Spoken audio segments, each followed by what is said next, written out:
So anytime there's a big unexpected event that sort of rattles our understanding of how the world operates, I think it's important to, at some point, take a step back and reflect on what can be learned from the situation. I did a quick podcast episode describing exactly what happened with this whole GameStop situation. So if you're interested in listening, you can go check that out. The name of the podcast is called 9-Minute Money Tips, and you can subscribe wherever you listen to podcasts. But today I won't be describing the technical aspects of what went down over the past couple of weeks. I'm just going to touch on one big takeaway from this whole thing that I think is important. And there are a lot of takeaways, but one that I really want to focus on is this. Getting rich quick in the stock market rarely unfolds how you think it will. I understand that's not a popular opinion right now, especially considering what just happened with GameStop.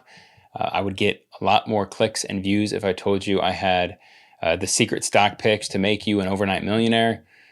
But during times of market volatility, when there are these large swings in certain stocks over a very short period of time, people get this idea that if they just dump money into these stocks at the right time, they can become super wealthy overnight.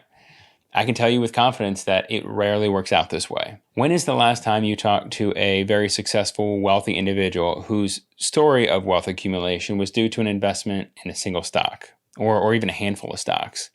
I've talked with a lot of wealthy people over the years because it's my job, and that situation has literally never been the case. 99 times out of 100, wealth comes from a combination of hard work, consistent savings, and prudent, patient investing. The problem with stock picking is that not only do you have to know the right time to get in, you also have to know the right time to get out. And if you miss either one of those, it can be devastating. Short selling is even more risky, but I'm not going to get into that today. Anytime somebody starts asking me about investing in individual stocks in order to get bigger returns, I'm always reminded of the story of the tortoise and the hare. The hare moves fast and eager early on in the race, even making fun of the tortoise for his slow pace, while the tortoise just moves slow and steady.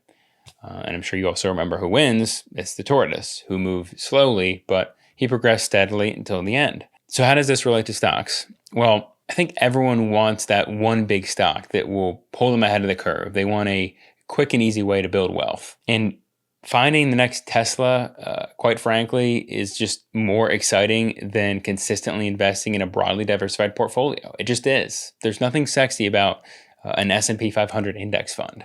So I want to walk through an investment edition of the tortoise and the hare. The investment hare primarily buys and sells individual stocks. He thinks low-cost mutual funds are boring. He's confident that he has insight that no one else does. And most of all, he's impatient. On the other hand, the investment tortoise starts saving early and consistently. He invests in low-cost, broadly diversified funds. And he's confident in the evidence of the long-term growth in the market. And he's patient. Spoiler alert, the tortoise wins in this version as well. And this is shown by the fact that mutual funds, professional stock pickers with access to the best information in an extremely time-efficient manner, lose to their 15-year benchmark 80% of the time. That means that professionals lose the majority of the time. So you want to get rich, work hard, save early and often, diversify your investments, preferably with the help of an advisor that knows what they're talking about, and be patient. Well, I know a lot of people, made a lot of money in this GameStop ordeal. A lot of people also lost money, a lot of individual investors. And to be clear, I'm 100% for a free and open market where anyone can invest and trade as they wish. But I think those that engage in that should also understand the risks associated with those decisions. The likelihood that you will be able to accurately time the next big thing like this is extremely low. Unless you somehow know more than the collection of all investors in the market, limit the amount you invest in individual stocks to an amount you'd be okay losing entirely. Keep saving and stay patient. The market will reward you for it. Thanks for watching. Have a great week.